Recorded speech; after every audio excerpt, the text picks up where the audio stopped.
project of each generation is to bridge the meaning of those founding words with the realities of changing times.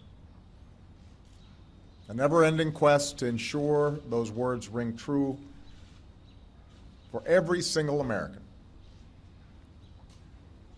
Progress on this journey often comes in small increments.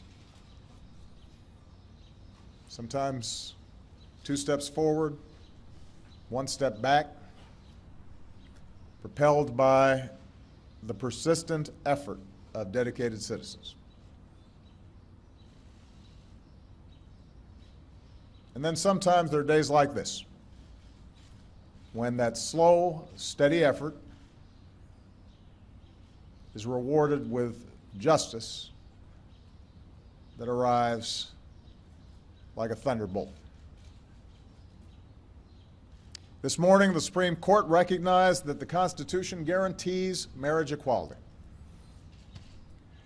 In doing so, they've reaffirmed that all Americans are entitled to the equal protection of the law, that all people should be treated equally, regardless of who they are or who they love. This decision will end the patchwork system we currently have. It will end the uncertainty hundreds of thousands of same-sex couples face from not knowing whether their marriage, legitimate in the eyes of one state, will remain if they decide to move or even visit another. This ruling will strengthen all of our communities by offering to all loving same-sex couples the dignity of marriage across this great land. In my second inaugural address, I said that if we are truly created equal, then surely the love we commit to one another must be equal as well. It is gratifying to see that principle enshrined into law by this decision. This ruling is a victory for Jim Eeuu and the other plaintiffs in the case. It's a victory for gay and lesbian couples who have fought so long for their basic civil rights. It's a victory for their children, whose families will now be recognized as equal to any other. It's a victory for the allies and friends and supporters who spent years, even decades, working and praying for change to come. And this ruling is a victory for America. This decision affirms what millions of Americans already believe in their hearts. When all Americans are treated as equal, we are all more free. My administration has been guided by that idea. It's why we stopped defending the so-called Defense of Marriage Act, and why we were pleased when the court finally struck down a central provision of that discriminatory law. It's why we ended Don't Ask, Don't Tell. From extending full marital benefits to federal employees and their spouses, to expanding hospital visitation rights for LGBT patients and their loved ones, we've made real progress in advancing equality for LGBT Americans in ways that were unimaginable not too long ago. I know change for many of our LGBT brothers and sisters must have seemed so slow for so long. But compared to so many other issues, America's shift has been so quick. I know that Americans of goodwill continue to hold a wide range of views on this issue. Opposition in some cases has been based on sincere and deeply held beliefs.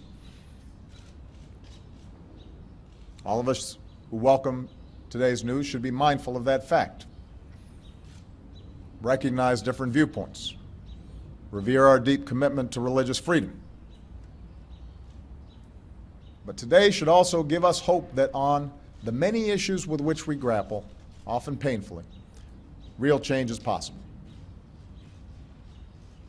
Shifts in hearts and minds is possible. And those who have come so far on their journey to equality have a responsibility to reach back and help others join them. Because for all our differences, we are one people, stronger together than we could ever be alone. That's always been our story. We are big and vast and diverse, a nation of people with different backgrounds and beliefs, different experiences and stories, but bound by our shared ideal that no matter who you are or what you look like, how you started off, or how and who you love, America's a place where you can write your own destiny.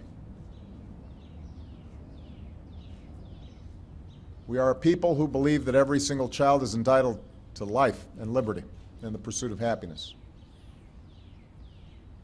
There's so much more work to be done to extend the full promise of America to every American. But today we can say, in no uncertain terms, that we've made our union a little more perfect.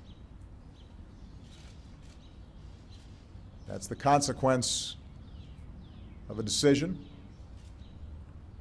from the Supreme Court, but more importantly, it is a consequence of the countless small acts of courage of millions of people across decades who stood up, who came out, who talked to parents who loved their children no matter what, folks who were willing to endure bullying and taunts and stayed strong and came to believe in themselves and who they were.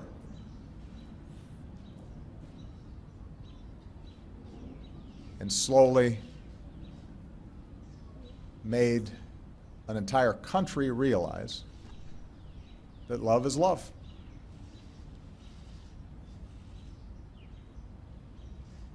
What an extraordinary achievement. What a vindication of the belief that ordinary people can do extraordinary things. What a reminder of what Bobby Kennedy once said about how small actions can be like pebbles being thrown into a still lake, ripples of hope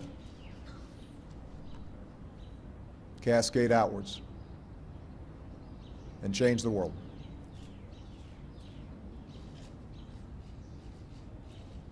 Those countless, often anonymous heroes, they deserve our thanks.